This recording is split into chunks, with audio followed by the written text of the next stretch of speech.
Good morning friends, welcome to teaching Guru. तो आज के टॉपिक में बात करेंगे प्लम्बर ब्लॉक और पेडेस्ट्रियल बेरिंग के बारे में और डायग्राम के साथ इसको समझने की कोशिश करेंगे। ये हमारी थर्ड वीडियो है। इससे जो प्रीवियस वीडियो दो हम ऑलरेडी इसके टॉपिक बना चुके हैं। तो प्लम्बर ब्लॉक और पेडेस्ट्रियल बेरिंग के बारे में समझते हैं। ये स्प्लिट टाइप बेरिंग होता है और इस बेरिंग का हम इस्तेमाल करते हैं हायर स्पीड के लिए। अगर हम ज़्यादा स्पीड चाहिए शाफ्ट की तो हम इसका इस्तेमाल करते हैं। हैवी लोड के लिए और लार्जर साइज़ के लिए, अगर हमारी शाफ्ट का साइज़ ज़्यादा बड़ा है और वो हाई स्पीड पे रन कर रही है, हैवी लोड्स हम आगे उसको प्रोवाइड कर रहे हैं, तो हम ये प्लम्बर ब्लॉक का इस्तेमाल करते हैं या फिर इसको स्प्लिट टाइप बेरिंग भी बोला जाता है। अब देखिए कंपोनेंट्स क्या क्या होते हैं इस बेरिंग के। कास्ट आयरन का जो पेडिस्ट्रियल है या फिर जो ब्लॉक है वो बना होता है ब्रास और गन मेटल का या फिर फॉस्फोरस ब्रांच का। जो इसका ब्रास है, जो इसका बुश होता है वो इसके अंदर लगता है। उसके दो हाफ पीस होते हैं। डायग्राम से आपको अच्छे से समझ में आ जाएगा। कास्ट आयरन की इसकी जो ऊपर वाली कैप है वो होती है और 2 माइल्ड स्टील के बोल्ट और नट इसमें लगते हैं। अब इसकी डायग्राम भी देख लीजिए जिससे कि आपको अच्छे से पता चल जाए। ये देखिए, ये जो बोल्ट है, ये डायग्राम है इसकी। ये जो बोल्ट है ये किसके, जो मैंने अभी आपको बताया, ये है कास्ट आयरन के, ठीक है। But sorry, 2 mild steel bolt and nut. Mild steel किसके बोल्ट और नट है। कास्ट आयरन इसकी कैप है। ब्रास का और गन मेटल का इसका जो बुश है। यहाँ अब देखिए, ये पूरा जो ब्लॉक है वो कास्ट आयरन का है।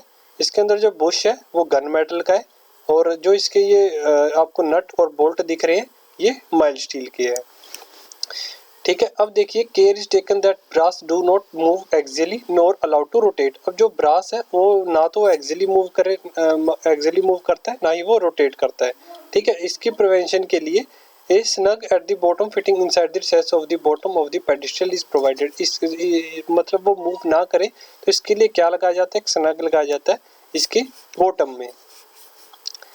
उसके बाद the bearing facilitate the placement and removal of the shaft from the bearing unlike the solid bearing which are inserted endwise and hence are kept near the end of the shaft. These can be placed anywhere. This bearing ensure a perfect adjustment for wear in the brass by the screwing cup.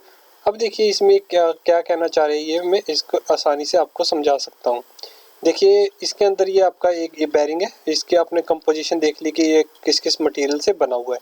अब देखिए इसके अंदर जो shaft है वो यहाँ पे लाई करेगी इसकी, ठीक है। ये वाला पोर्शन है जो आपको ये सेकंड वाले डायग्राम में दिख रहा है। जो मैंने कहा था स्नग है, स्नग लगाया जाता है किसके लिए कि जो आपका जो ब्रास का मेटल है, मेटल का जो बुश है वो मूव ना करे, इसलिए यहाँ पे स्नग है वो लगा। ये यहाँ पे स्नग है, ये लगा हुआ है।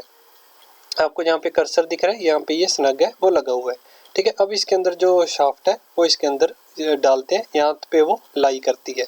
नेक्स्ट वाली डायग्राम में आपको दिख जाएगा आसानी से, ठीक है। ये इसका देखिए, ये इसका हाफ कट सेक्शन व्यू है इसका, ठीक है। ये ब्रास का यहाँ पे जो बुश है वो लगा हुआ है, ये ब्लॉक है, ये ऑयल का होल है यहाँ पे सेंटर में, ऑयल को प्रोवाइड करने के लिए, लुब्रिकेशन के लिए। यहाँ पे ये नट लगाए हुए और इसके अंदर जो शाफ्ट है वो यहाँ पे लाई करेगी, ठीक है। तो ये थे। अब देखिए प्रिवेंशन क्या, रोटेशन ऑफ द शाफ्ट को, जो शाफ्ट है उसको रोटेट करवाने से बचाने के लिए क्या क्या प्रिवेंशन यहाँ पे किए जाते हैं।